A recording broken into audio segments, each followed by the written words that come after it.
Hello student, how are you all? I hope you are doing well and very good morning. और इसके साथ ही हम लोग अपनी M Com fourth semester security analysis portfolio management की class शुरू करते हैं. And you know I give you my आपका short introduction. And CS Nupur Arora, assistant professor in SDCC. और इसके साथ ही आप लोगों का लास्ट क्लास में मैंने आप लोगों के साथ डिस्कस किया था कि किस तरीके से जो सिक्योरिटी है या किस तरीके से ये जो इन्वेस्टमेंट पॉइंट है, क्योंकि मैंने आपको बताया था कि जो हमारी फर्स्ट यूनिट है उसके अंदर हम लोगों को यही जानना है कि किस तरह से इन्वेस्टमेंट किया जाता है.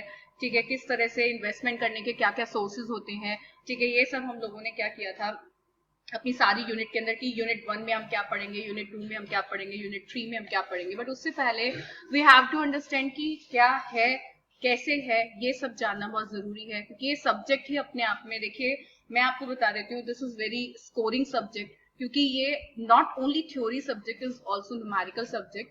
ठीक है, और इसके साथ साथ ये एक आपका लाइन भी जोड़ता है आप लोगों के साथ कि अगर कल आप कभी भी सिक्योरिटी में अपनी या फिर क्या कहते हैं पोर्टफोलियो मैनेजमेंट में अपनी क्या करना चाहें, लाइन बनाना चाहें, तो आपको उसमें बहुत ज्यादा क्या मिलेगा, इसका बेनिफिट मिलेगा. तो इसके लिए ही मैं आप लोगों को एक चीज बताऊंगी कि इस सब्जेक्ट को जितना आप लोग डीपली पढ़े. देखिए ठीक है, जितना मैं तुम्हारा सिलेबस है जितना कवर करवा सकती हूँ उतना मैं कवर करवाऊंगी. Definitely this is my part of duty.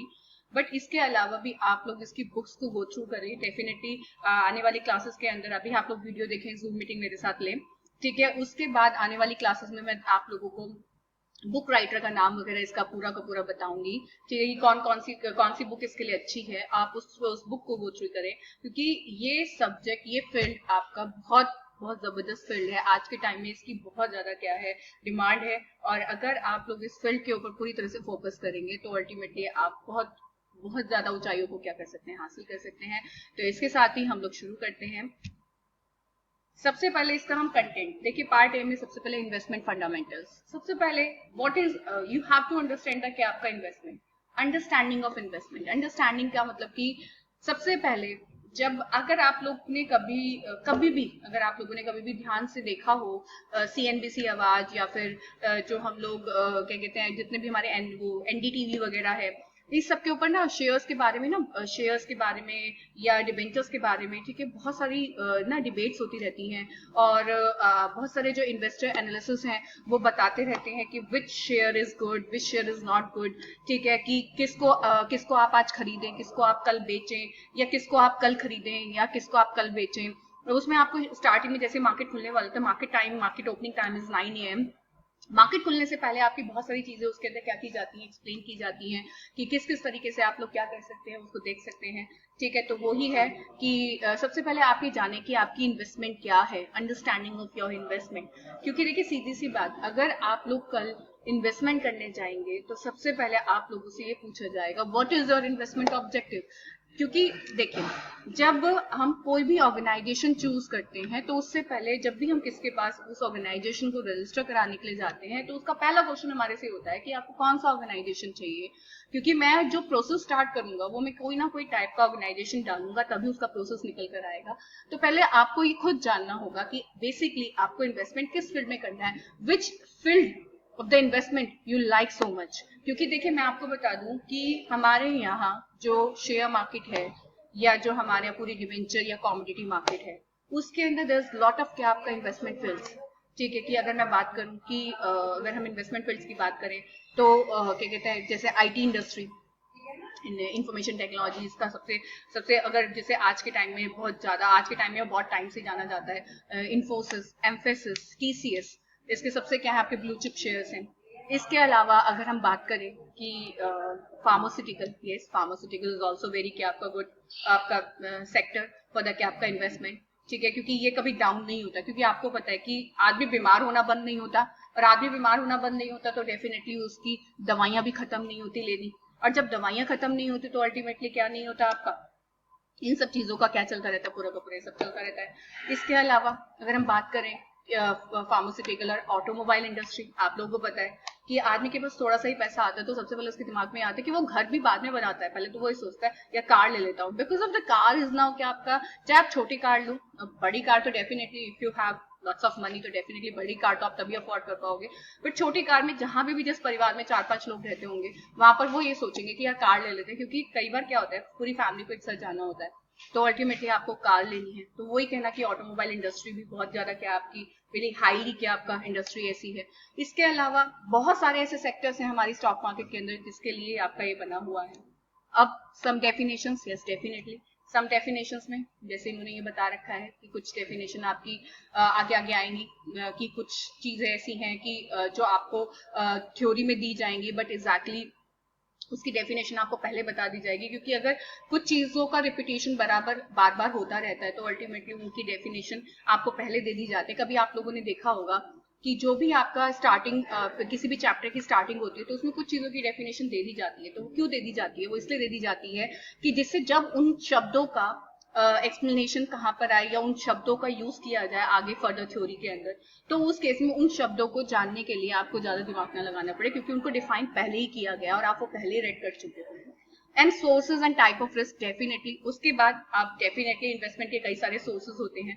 And the type of risk, definitely ये तो मैंने आप लोगों को बताया था कि first of all whenever you want to do the कि आपका इन्वेस्टमेंट, तो आपसे जो आपका इन्वेस्टर होगा, मतलब इन्वेस्टर से सबसे पहले जो आपका इन्वेस्टमेंट कराने वाला पर्सन होगा वो आपसे पूछेगा कि भाई आप किस टाइप के पर्सन हो भाई, कि आप कंजर्वेटिव हो, आप क्या कहते हैं कंजर्वेटिव जिसको बोलते हैं कि लाइक यार दादा परदादा टाइप के टाइप, कि जिनकी केवल जो इन्वेस्टमेंट है वो केवल उनकी जमा पूंजी रह गई है, अब वो कमा नहीं सकते, मतलब कंजर्वेटिव टाइप जिसको बोलते हैं। या आप रिस्क एवर्स टाइप के बंदे हो, या फिर आप रिस्क टेकर टाइप के, कि मतलब आप एग्रेसिव टाइप के हो कि नहीं आर या पार एंड ऑल, या फिर आप रिस्क रिटेंशन टाइप के बंदे हो। तो किस तरह के आप क्या बंदे हो वो आपको क्या करना पड़ेगा, बताना पड़ेगा।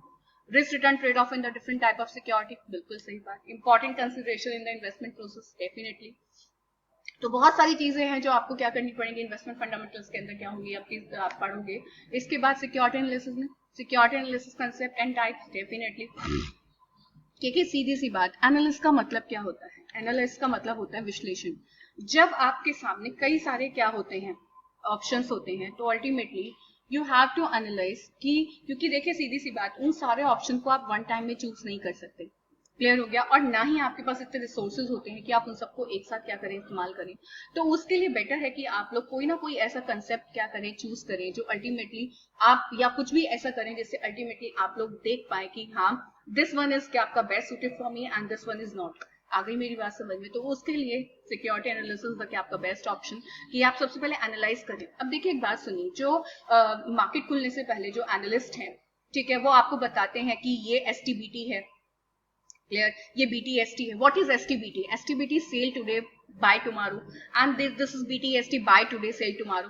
तो उन्होंने कुछ ना कुछ उस सिक्योरिटी का एनालाइज किया होगा, तभी जाकर उन लोगों ने क्या किया है, ठीक है, क्या कहते हैं, आपको रिकमेंड किया है, क्योंकि उनकी रिकमेंडेशन पे भी उंगली उठ सकते हैं। तो वो ऐसी मतलब बेकार बात में क्या नहीं कर सकते, रिकमेंडेशन नहीं कर सकते, ठीक है, क्योंकि उनकी उस रिकमेंडेशन पर अगर आपने कोई भी शेयर ऐसा बिना किसके एनालाइज के क्या कर दिया, उनको मतलब रिकमेंड कर दिया, तो वो अगर उसमें कुछ भी उस तरह का नहीं निकला, तो अल्टीमेटली कुछ भी नहीं निकला, थोड़ा बहुत भी नहीं निकला, तो अल्टीमेटली वो आप पे क्लेम कर सकते हैं कि आपने किस बेस पर कहा था। तो एनालिस्ट भी वो पर्सन होते हैं जो सेबी के पास इंडिपेंडेंटली रजिस्टर्ड होते हैं, तो उनके तो खुद करियर पर बात आ जाती है, तो इसलिए वो कुछ भी ऐसा नहीं कर सकते।